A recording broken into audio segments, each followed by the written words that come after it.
I don't know what startled me more, the way she said it, or the way she didn't look away after. "I've been waiting all day," she murmured.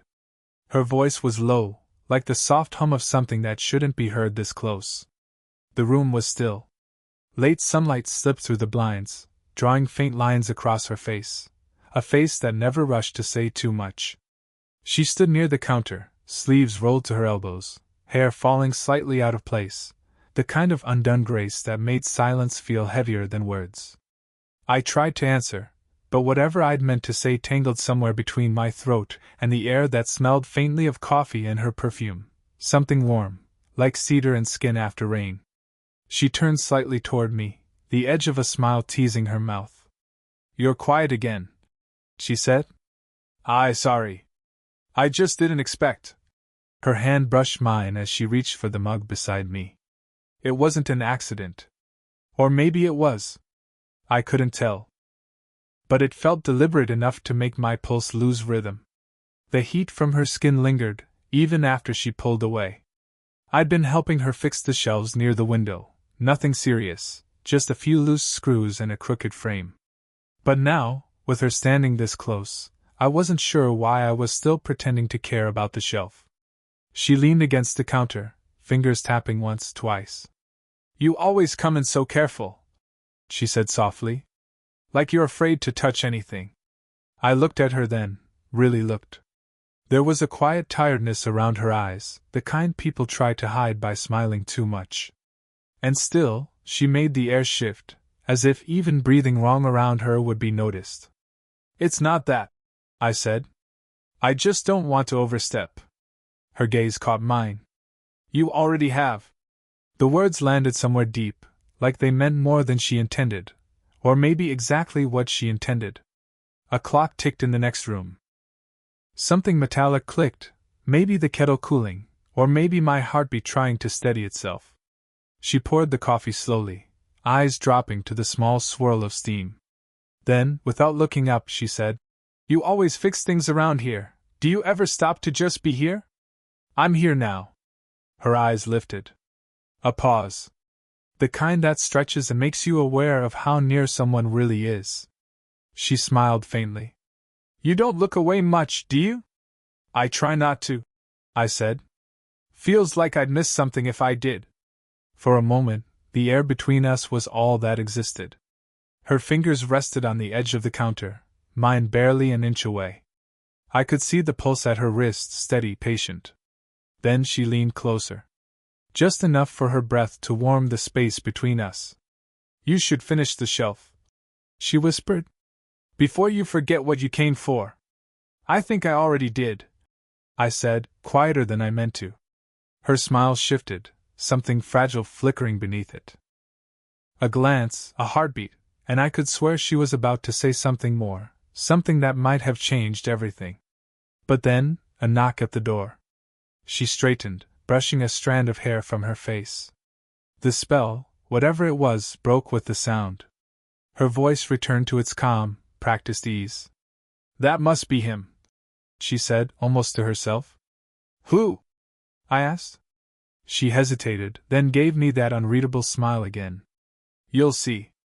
And before I could move, she was already walking toward the door, leaving behind the scent of cedar, coffee, and a question I wasn't ready to ask. The knock from earlier faded into a memory. Whoever had come by didn't stay long, and now it was just us again, the quiet of her apartment wrapping around everything we didn't say. I stayed to finish the shelf. At least that's what I told myself. But every screw I turned, every movement I made, felt like an excuse not to leave. She was sitting by the window now, legs crossed, a book resting unopened on her lap. Outside, the sky was fading from orange to something softer. The kind of light that makes every surface glow, even the dust in the air. "You're good at pretending to be busy," she said finally. "I could say the same about you," I replied, not looking up. Her laugh was quiet, not amused, exactly, but something close to it. "Maybe we're both trying not to notice the same thing." That stopped me. I turned. She was watching me over the rim of her cup, her gaze steady, unflinching. I'd known her for 2 months. She lived a few floors above me, a neighbor who somehow became part of my routine. It started with borrowed tools, then coffee, then small talk that never stayed small for long. She'd been married once. I knew that much. The framed photos on the shelf said what she didn't. A man, smiling beside her, both younger, both softer. She never spoke of him. I never asked. I, on the other hand, had little to hide, too young to have stories that mattered yet, too restless to admit what drew me to her. Maybe it was the quiet confidence she carried, or the way she listened like she already knew how the story would end. Sometimes I thought she saw through me, not in a way that exposed, but in a way that understood. And that made it harder to pretend I was just helping with odd jobs. "You never told me why you moved here," I said. She hesitated. "I got tired of being somewhere I was expected to stay." "That sounds lonely." "Freedom usually is," she said, eyes drifting toward the window. I wanted to ask more, but the way her voice softened at the end made me stop. The distance between us wasn't physical anymore. It was filled with things we both avoided naming. I reached for the last screw, felt her step closer behind me. Her hand brushed my shoulder, lightly, unintentionally maybe. But I froze. She didn't pull away right away. I felt the warmth of her fingers, the pause in her breath, the nearness of her that seemed to hum against my skin. Then she withdrew, her voice quiet. "That shelf's straight now." I turned to face her. "You sure?" Her eyes met mine, tired, knowing, dangerous. "No," she said softly. "But it'll do." A silence settled, thick with everything unspoken. She reached out again, almost, but stopped herself halfway, hands suspended in midair like a question. And for a heartbeat, neither of us moved. Just the sound of her breath, close enough to feel. Close enough to make leaving impossible. It should have been an ordinary evening. She'd called me again, said the curtain rod had come loose, though I suspected she could have fixed it herself. I didn't ask. I went. When she opened the door, she looked surprised, almost relieved. Her hair was still damp, her sweater sleeves pushed up, and there was that faint trace of perfume again, something that always made the room feel smaller the second I stepped in. "You came fast," she said. "You sounded like you needed it fixed tonight." "I did," she murmured, eyes not leaving mine. The curtain swayed gently in the breeze from the half-open window. I pretended to focus on it, pulling the rod loose, tightening the screws. But her presence pressed behind me like heat. Her voice came low. "You're careful again." "I have to be," I said, turning slightly toward her. "Someone has to be." The pause between us was thin, stretched. A phone buzzed on the table. Her screen lit up, Elaine calling. She glanced at it, didn't answer. "You should," I began. "She'll call back," she said, moving closer to the window. "She thinks I've been seeing someone." Her tone was almost playful, but the look she gave me wasn't. "Are you?" I asked before I could stop myself. Her lips curved, not quite a smile. "Would it bother you if I were?" I turned back to the curtain, though the screws slipped in my fingers. "I don't know." "You do." The words hit harder than they should have. She came to stand beside me, close enough that I could feel her breath brush the side of my neck. I didn't move. Couldn't. Her hand reached past me, steadying the rod, but her fingers brushed mine, slow, deliberate. "Like this," she said softly. "You're holding it wrong." I looked at her. "You sure?" She nodded, though her voice wavered slightly. "Positive." And then silence. The kind that felt like a choice. The kind that made every sound, the ticking clock, the faint wind, too loud. Her eyes dropped to my mouth. Just for a second. Then she blinked, looked away, almost as if she'd startled herself.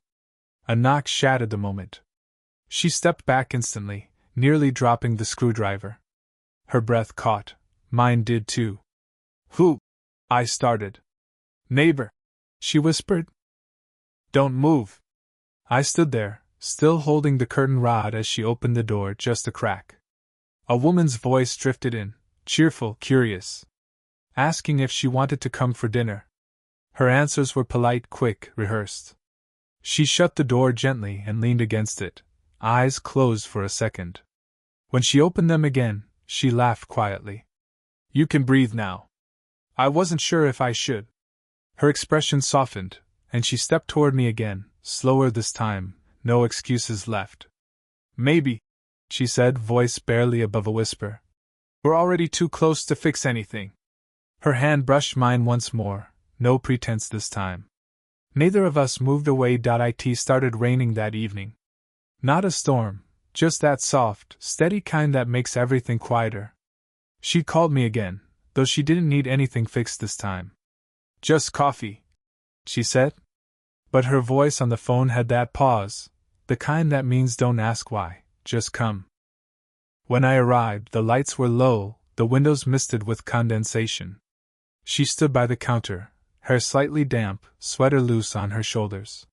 "You really shouldn't keep coming," she said as I walked in. "I know. Then why do you?" I wanted to say something clever, something that would make it sound less like a confession.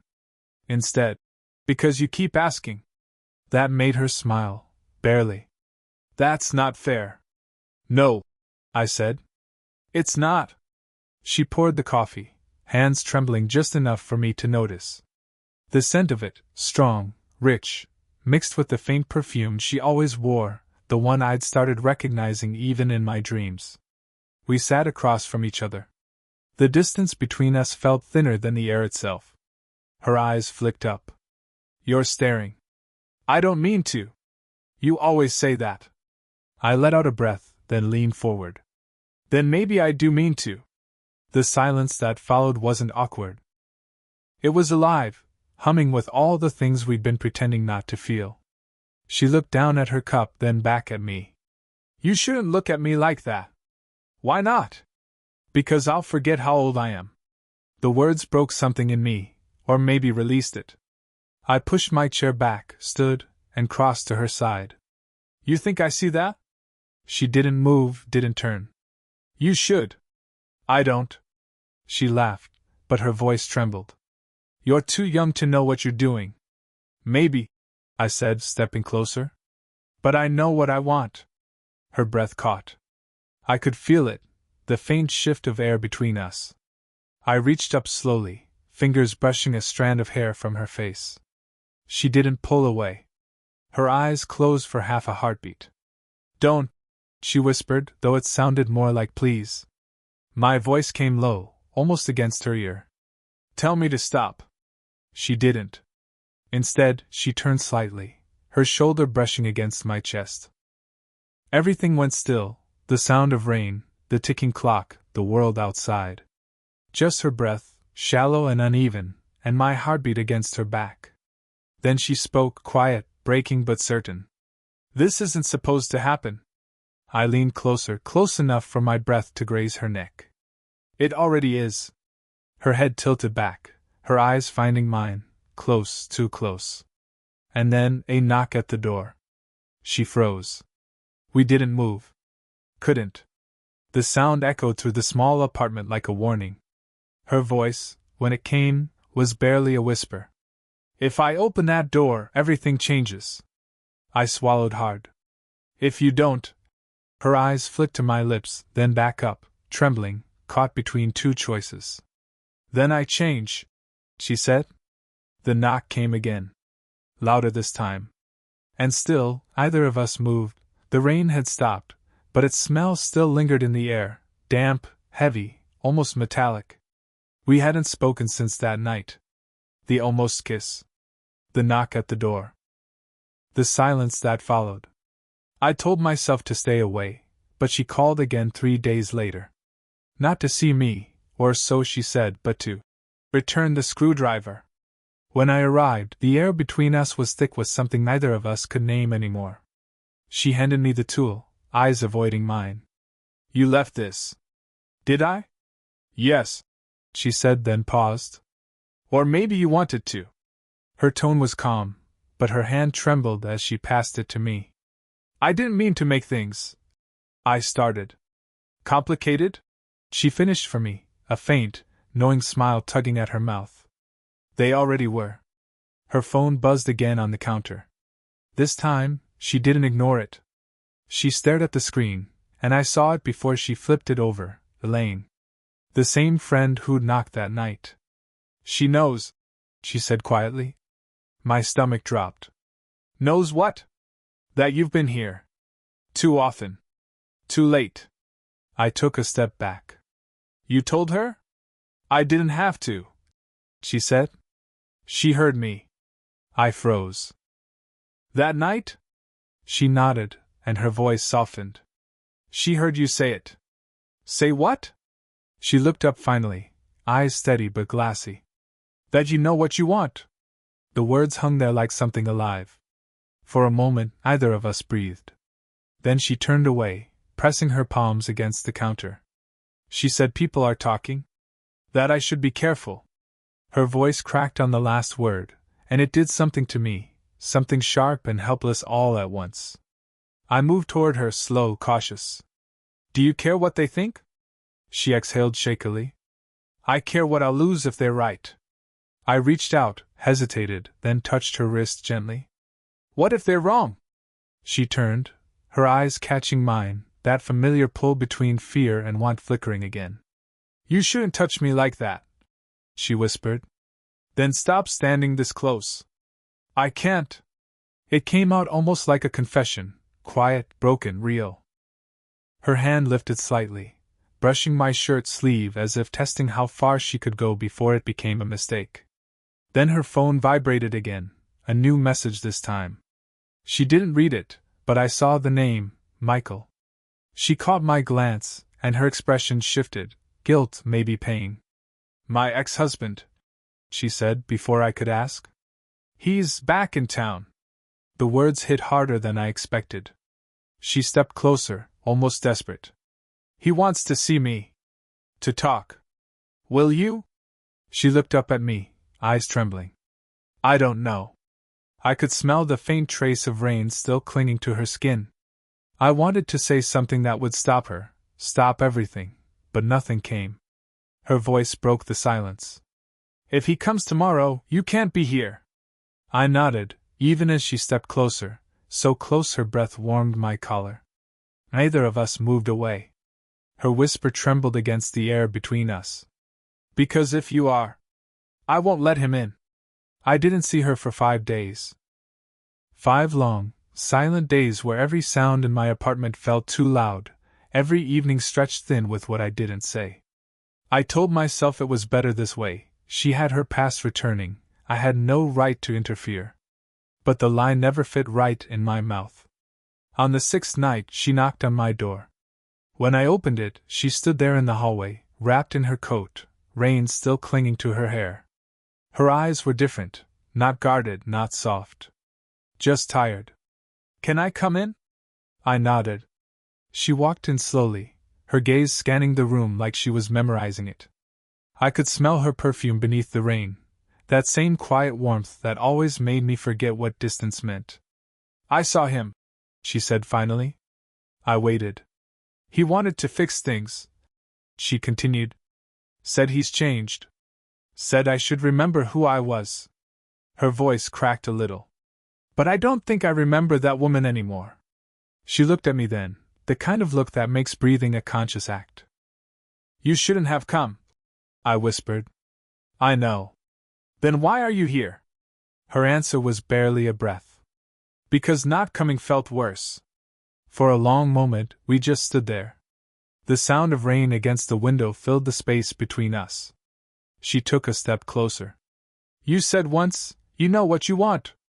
I did. Her voice dropped lower. Do you still? Yes. The word came out steady, too steady. I didn't move, but the space between us shrank all the same. Her hand lifted, trembling slightly, brushing the edge of my sleeve. A spark, faint, real.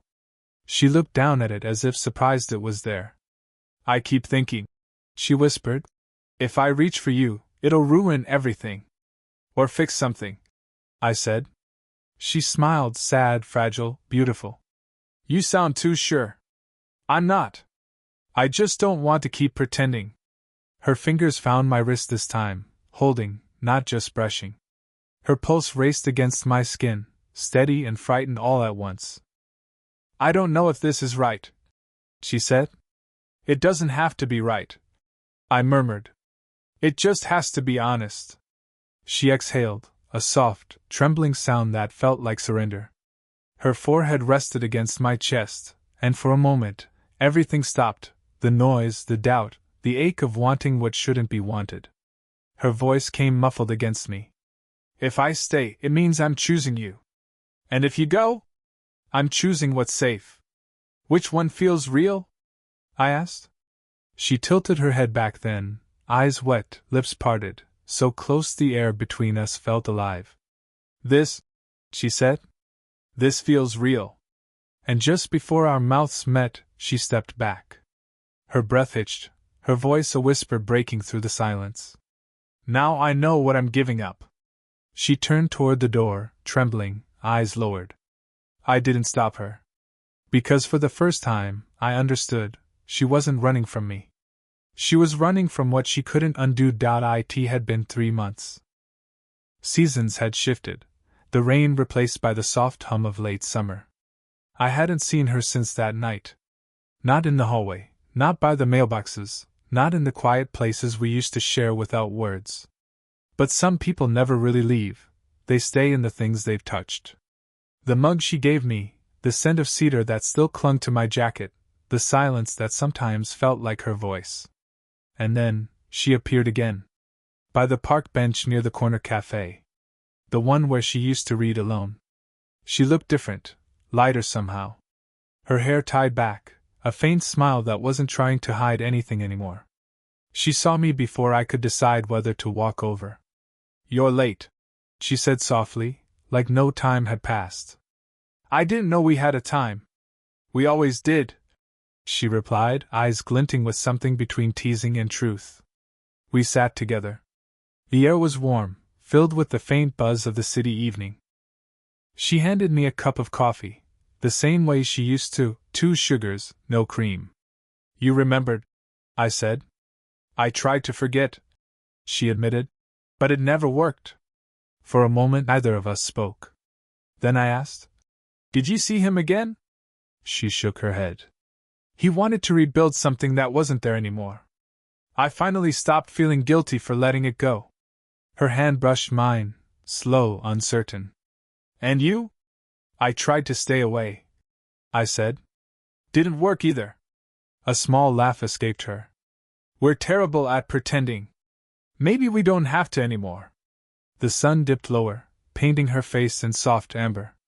I turned slightly, catching the way her eyes followed the light. "Do you still think it's wrong?" I asked quietly.